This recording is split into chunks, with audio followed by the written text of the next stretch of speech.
Bon, c'est certainement la grosse nouvelle des dernières heures. On le sait, hein, cette idée, cette conclusion là, d'un accord potentiel de paix entre les États-Unis et l'Iran pour mettre fin à la guerre. Mais en même temps, on va, comme on dit, on va respirer par le nez parce que ce n'est pas fait. C'est loin d'être fait, tout ça. Puis c'est surtout qu'est-ce que ça va vouloir dire, quels sont exactement les détails là, de cette entente, parce qu'on parle plutôt d'un accord, si vous voulez, une sorte de cessez-le-feu. Et ensuite, on va véritablement négocier les choses.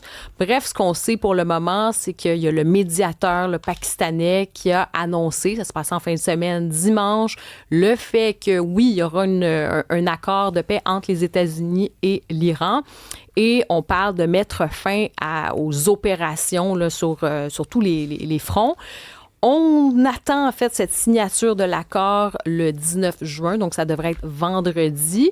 Et Donald Trump qui a fanfaronné, hein, il a dit maintenant c'est bon, le détroit d'Ormuz c'est réouvert, le pétrole va couler à flot et comme si là c'était la grande libération.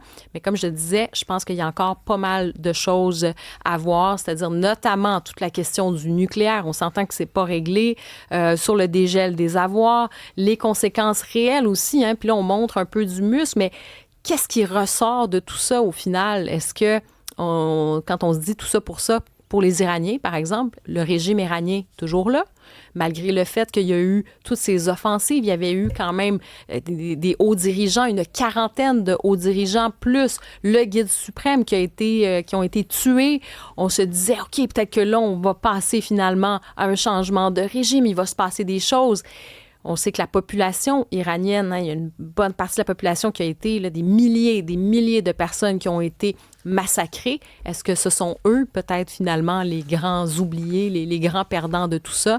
Bref, seul le temps nous le dira. Peut-être s'il y a des changements à ce chapitre-là, ça ne sera pas pour tout de suite.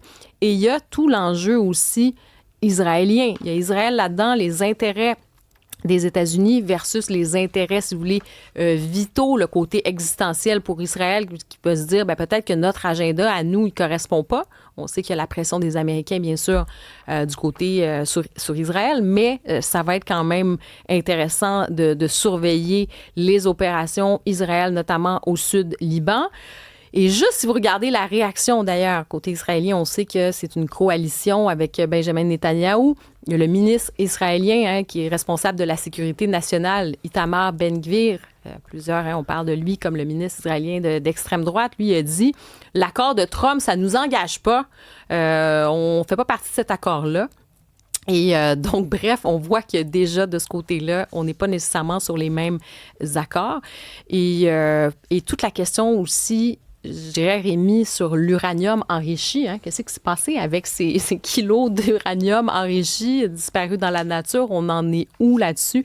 Fait que bref, tu sais, accord éventuel, cessation donc des opérations, des hostilités, ouverture du détroit d'Ormuz. Mais dans les faits, qu'est-ce que ça va donner tout ça? On va en parler dans quelques instants avec Benjamin Tremblay. Je qui est au téléphone. Okay, bonjour, Benjamin. J'attendais de voir s'il était là.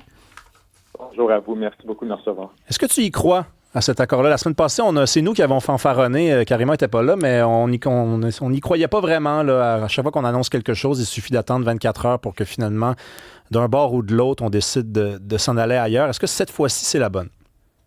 Oui, absolument. D'abord, manifestement, il y a un accord, effectivement, qui a été conclu entre les États-Unis et l'Iran. Là-dessus, il n'y a aucun doute.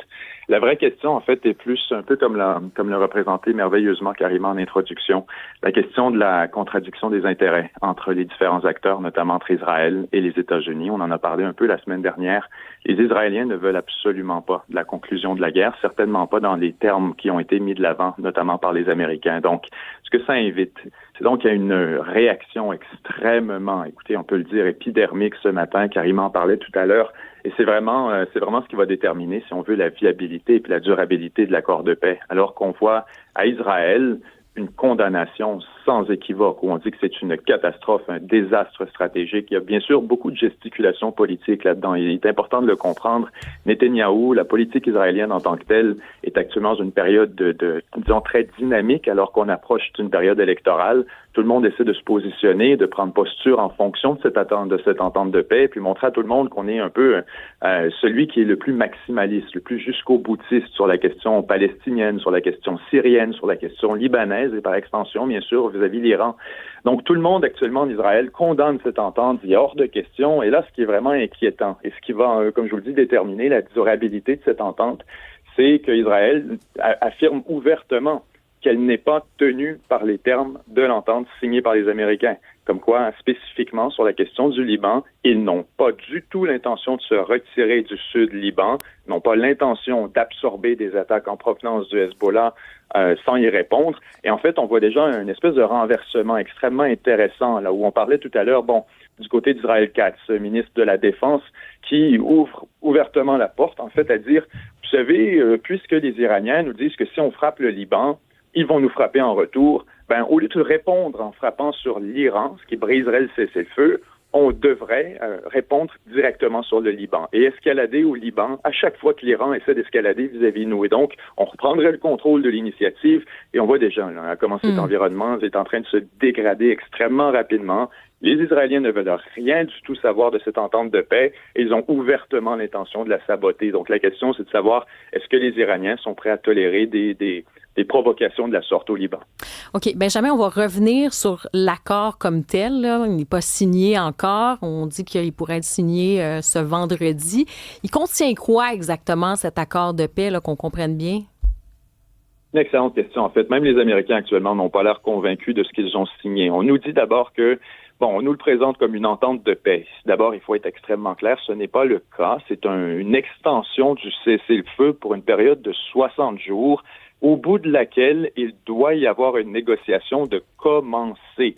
Là-dessus, il faut aussi, encore une fois, revenir un peu sur le contexte. Dans les dernières semaines, ce qu'on entendait, c'est que cette période de 60 jours était les négociations elles-mêmes, qu'on devait, durant ces 60 jours, négocier. Et là, on vient considérablement changer l'objectif, l'échéancier, en disant, non, d'ici 60 jours, on doit commencer des négociations.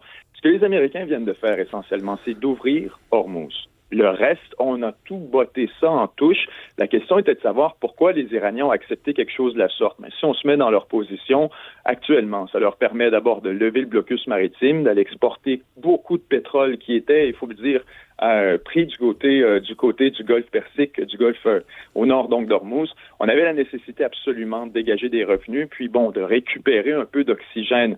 Ensuite, soyons très clairs, cette période de 60 jours semble plutôt une extension du statu quo, où on avait des négociations très passives entre les États-Unis et l'Iran sur des questions fondamentales où, l'Iran fait des revendications maximalistes qui prennent acte de l'humiliation qui viennent de servir aux États-Unis et à Israël dans cette guerre, alors que les Américains essaient de contenir les dommages. Donc, on est encore dans la même logique où les deux, sur les termes fondamentaux, sont très loin de s'entendre sur la question des sanctions, sur la question de l'uranium, vous l'avez mentionné en ouverture, sur la question également du programme nucléaire et plus largement sur la question aussi de la stabilité du Moyen-Orient, de la place de l'Iran, de la place des bases américaines. C'était aussi une question qui était mise de l'avant par les Iraniens. On dit on ne veut plus de présence américaine dans la région.